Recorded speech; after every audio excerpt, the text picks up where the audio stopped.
knows who's gonna watch this, but I wanted to document it for myself because I think it'll be cool to look back on one day and think about, wow, I used to do hard things, but one day I'm gonna be older and not be able to. So I want to have this. Anyways, I this year did one of the hardest challenges that I've ever done. It's something that, I'm extremely proud of.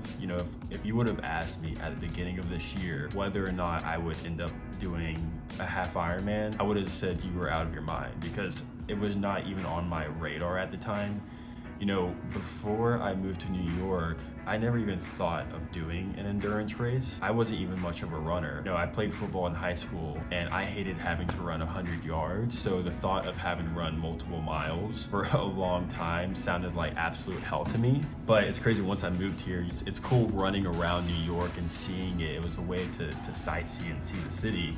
So that's when I slowly became a runner. So, this year, it was actually back in September, I did my first half Ironman, and I gotta say that, I am no professional at all when it comes to this. I'm a wannabe triathlete. I would love to keep doing these because I've had so much fun, even just training for it, really learning and really seeing like how much I can push my body to stay hard. Stay fucking hard! I just want to start off with saying I am not a professional. As I do this and do these videos, I really just want to watch how my training progresses over time, really just see how I get better and what I learn, how my training improves. And if you guys watch this, or if anyone watches this at all, hopefully maybe you're training along or you're training for something and we're all training together. I'd love to kind of build some sort of community here because it is something that I'm passionate about. So I started my first endurance thing. I did my first half marathon back in March of 2022. It was a New York City half marathon, and training for that was challenging. I dealt with some health issues leading up to it, so I didn't really know kind of what I was getting myself into there. I went out and just did the best that I could. I don't even remember my time. I think it was like 2 hours and 10 minutes or so for that half marathon. When I reached that last mile, I was like, who in their right mind would want to go any farther? Why would you want to run that far? But then the day after the race, I was hurting and aching. I was like, oh, I think I want to do more. It doesn't really make sense when you start doing training and you start doing this endurance stuff. It hurts so good. I don't know how to explain it. Then I did my second half marathon with my girlfriend, actually, the Brooklyn half marathon. It was her first one. This was April of this year. And right after that, I was like, I want to do something more, but I wanted a little bit more of a challenge than just running. So I was like, I had friends that were doing half Ironmans, and seeing them do it, it seemed like such a cool accomplishment, and being able to train like that. And I missed feeling like an athlete. I felt like an athlete back in high school, but over the past couple of years in college and then a little after college, I got tired of just going to the gym and throwing around weight. I didn't have any purpose whatsoever. I wasn't getting bigger because it's hard for me to gain weight. So I'm like, what am I just throwing all this weight around for? It's not even helping me. So I was like, let me get into more of an athletic type shape again and feel like an athlete. Yeah, so that's what I did. I started training for the New York half Ironman 70.3 in the beginning of May of this year. I had no idea what I was getting myself into because, it can be very overwhelming, I've learned, to get into something that you have absolutely no idea about. And one thing I'm hoping, with some of these videos is just to provide some sort of education around like what it takes to get into training for something like this when you have zero experience. I knew how to run, of course. All you have to do is put one foot in front of the other. And if you can do that, you can do the running part. Swimming, I was actually kind of scared about because, I sink like a rock when I get in water for some reason. I don't know what it is. I'm a terrible swimmer. I still struggle with it. And then biking, the thought of having to get on a bike on the road in New York City with clip-ons seemed like I was just asking for death. It didn't seem that fun to me, but I was like, what, I'm gonna figure it out. I'm gonna figure this out. I really want to try, and I'm gonna get myself and make myself uncomfortable because, that's where you grow and where you progress as a human, I feel like. So I was just sitting here editing this video, and like an idiot, I didn't even talk about what the actual distance of the Ironman 70.3 is. So an Ironman 70.3 is half the distance of a full Ironman. A full Ironman consists of a 2.4 mile swim, then you have a 112 mile bike ride, and then a 26.2 mile run, which is a full marathon. So a half Ironman is obviously all of that split in half. So you have a 1.2 mile swim, then you go into a 56 mile bike ride, and then end with a half marathon, which is 13.1 miles. Yeah, just wanted to throw that in there really quick because obviously I completely forgot to mention at the beginning what the distance is. So some of you may even be thinking, what the hell is an Ironman to begin with, or a half Ironman? What is that distance? So I wanted to throw that in here. They've been doing it for years and years and years, and it's such an inspiring thing to be a part of. So yeah, I just wanted to throw that in there. So yeah, I went out and spent way too much money on a bike. Got the Giant Contend. It's the Giant Contend R or something like that. I'm terrible with knowing what the bikes are and stuff like that. Again, I'm not a professional. I'm still learning this stuff. But I went out, got the bike, got the helmet, got the bike shoes. Really just tried to make sure I didn't look as nerdy as possible when I got on that bike. Even though I tried not to look nerdy, I'm sure I probably did at times, but who cares? I don't know what I'm doing half the time anyways. First day I got the bike out on the road, I got up in it and just went straight over and smack onto the ground. And it was the most embarrassing thing ever because I had people all around me. I'm in New York City, so it's not something I could just like play off. I just looked like an idiot laying there on the ground who didn't know how to unclip from their bike. But you know, I feel like that was like my initiation into riding this bike. I have a few battle wounds on the bike from that. Overall, you know, I eventually figured out the bike. I ended up getting my whole training plan is from My Pro Coach. If you never heard of it, just go to myprocoach.com. It was honestly an amazing training plan that I did throughout the whole process, and it connected to Training Peaks, which is another workout platform, and it can sync to your Garmin watch, which this is something else that I went out and got. I highly recommend getting a Garmin watch to really kind of help you with your training. I kept my eye on it all the time, especially while running, because what I learned throughout training was to train in zone 2, which if you haven't heard of zone 2, it's really like where you can build your aerobic base. The way to really calculate that from what I've learned is you do 180 minus your age, and that will give you around where you want your heart rate to be at or below throughout your long endurance runs. Mine ends up being around like 153, 152 or so. So I'll try to stay there, and at times I feel like I can just run forever, which that was something that was new to me and something that I learned that I loved. Learning how to do. So highly recommend zone 2 training if you're doing an Ironman or just running for a marathon at all. So I trained overall for about 5 months. It was around 10 hours or so on average a week of training, which was something new to me. I really enjoyed it though. I did early mornings. I'm a morning person anyway, so I just spent the time waking up to go and work out and then feeling like death the rest of the day. It was really an amazing lifestyle, I will say. Let's just say I enjoyed a lot of naps, a lot more naps than I probably did as a kid.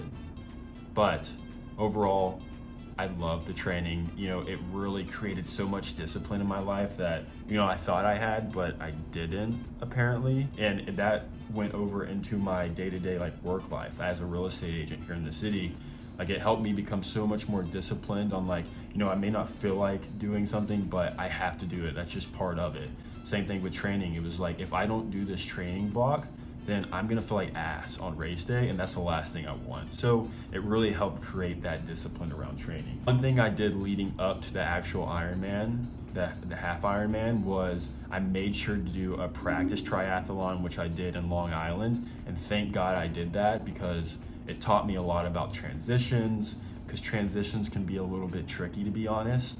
So it taught me about transitions, but it also told me like what I really needed to make sure I improved on, because this was a month out from the Ironman 70.3.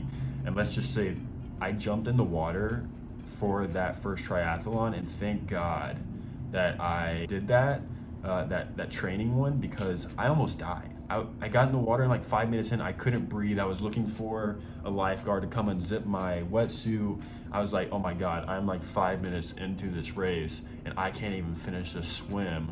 it was like an Olympic distance triathlon or a sprint, I think, which is like a quarter of the size of the half Ironman. So I was mentally freaking out. I had to make sure I just calmed down, take a deep breath. But what it was my tri-suit was so tight under my wetsuit that my lungs weren't able to expand, so I literally wasn't able to breathe. So once all that unzipped, I finally made it, but you know, I was freaking out. I was like, who do I think I am? Trying to do a half Ironman when I'm drowning 5 minutes into the swim of this sprint triathlon. Let's just say after that triathlon was done, I ended up completing it, thankfully. I had a lot of thinking to do as to how to improve, so I focused heavily on my swimming and that last month of training for my Ironman 70.3. Now let's talk about the actual 70.3 race itself. It was September 23rd of this year, and going into it, I was so excited. It's gonna be a nice, beautiful day on Jones Beach in New York. And what happens the week of the race? There's a freaking tropical storm coming towards Jones Beach. I'm like, oh, maybe it'll just pass. Maybe the triathlon gods will be with us and give us some nice weather. I was completely wrong. By tomorrow, 9 a.m., we've got heavy rain overspreading the region. The winds are beginning to kick up quite substantially, and this trend just persists through your day. You know, the day before, I did a practice swim with my buddy Chase, who's done plenty of Ironmans. He's a beast. Water was so choppy and wavy. It was like I was swimming and then gulping water and then trying to swim again and making sure I wasn't going to drown. It was like, just give me a surfboard and I'll surf out of here, because I didn't want any part of that at all. But what ended up happening the day of the race, you know, they ended up shorting the swim to like 800 yards. And a part of me was like very thankful for that, because, you know, I thought that was going to be the hardest part of the race for me. So when I found out that morning that they were shortening the race, thank God. The winds were like 25, 30 miles an hour, so it was very choppy. I was very excited that, you know, oh, I can do 800 yards easily. I've done this many a times. I'm gonna finish this damn race. And honestly, the swim ended up being the easiest part. I think the adrenaline kicked in as soon as the gun went off. I just kind of went for it. It was a nasty day, cloudy, rainy, windy. It was such a great day overall as well, even with all the conditions. I remember lining up before the race took off, hearing the gun go off and being like, holy shit, everything that I had trained for like comes down to this moment. It's like fight or flight kind of thing, and I was ready to fight and just go. The race kicked off, went for the swim. I was feeling good the whole time, besides the fact that you're getting like kicked in the face by other swimmers. I had people like crawling up my back in the water. It was like a human washing machine out there. It's really kind of psycho, to be honest. But coming out of the water, I was like, holy shit, I finished the swim. I'm gonna easily crush this bike. The run's gonna be easy. I know how to run. The bike actually ended up being great. I kind of went balls to the wall the whole time, which I really enjoyed, besides the fact that there was 30 miles of wind just like pounding you in the face. The rain was hitting you. You know, there's people falling off their bikes, sadly. I'm very surprised that they let the bike ride go on for that long. But for the bike ride, you know, it's 56 miles. It was up and down, up and down. That last way down, I felt like it wasn't going to end. When I saw the transition area coming up, I was like, thank God, I just have to run. This is gonna be easy. I'll knock it out of the park. I did the bike in a little over 3 hours, I think it was. I'll have to look back at my time. Then it was time for the run. I took off on the run, and immediately my whole lower back was like on fire. I was like, oh my God, I didn't know what was going on. The first like 4 or 5 miles, I just felt this very bad cramp in my back. And I was like, oh, I just wish I would have taken some Advil. I needed Advil so bad. So at every aid station, water station, I was just trying to bend over, stretch out my back. I can still feel the pain thinking about it. It was not the best. I eventually powered through the run. You know, it's 13.1, you're running a half marathon at the end. And overall, it was tough. That run, I had to really grind it out. I was struggling. After mile 8, I think I hit a wall and was just trying to physically just grind it out as much as I can. Still raining, it was gross. I looked over to my right where I could see the beach, and literally waves were crashing as if it was like a hurricane, which didn't, I was like, how am I even doing this race? And just seeing all the other people doing it was super inspirational. You know, just thinking about it still, like, it's just an amazing thing that people do. They push their bodies so much to extremes that, you know, you originally never thought you could do. Towards the end of that race, coming around the corner and finally seeing that Ironman mat laid out in front of me with the Ironman symbol, the Ironman arch and everything like that, the crowd's cheering you on, you know, it's just such a rush of happiness and energy that like, it's kind of addicting. Like I want that feeling again, and I am addicted to it now. But crossing that finish line, it was one of the greatest feelings I had in a while, because I hadn't worked that hard towards something, especially physically, like in my whole life, even I think when I played football in high school. So that feeling of accomplishment was just absolutely amazing. They handed me the medal, which this is it right here. I just kind of looked down at it and I was just like, holy shit, all this work just for this. I looked at it and I was like, wow, I can't believe I finally got the medal that I've been wanting. Kind of brought some tears to my eyes, mainly because I'm a little bitch, but also because I was just so happy that I had finished the race finally after all that training. And you know, it was one of the greatest days. My mom was there, my girlfriend was there. I was doing it alongside one of my buddies. It was just overall a great day. Even though the weather conditions were absolutely miserable, I would do it all again in a heartbeat, because it was just an amazing race. With that being said, I actually just completed my first full marathon in Washington, D.C. This past weekend, because now I want to slowly start working up to eventually do a full Ironman. I'm gonna do it for my 30th birthday, I think, in 2025. So in between there, I want to do another half Ironman, another marathon.